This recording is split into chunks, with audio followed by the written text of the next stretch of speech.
Let's start with a beautiful cut of ribeye.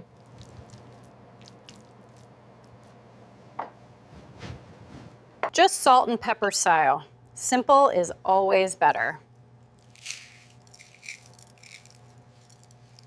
Massage the flavor into every inch of the steak.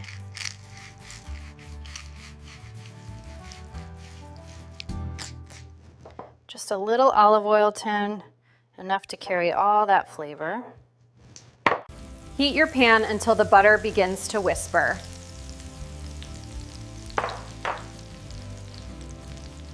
Listen to that sound out there. That's flavor being born.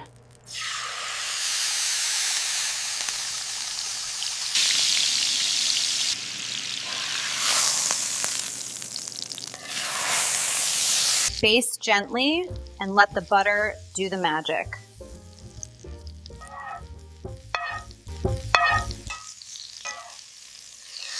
Add rosemary and crushed garlic for flavor. Now let it rest for 8 to 10 minutes varies. Patience makes perfection. And there it is, a thread. Simple, honest, and absolutely perfect steak.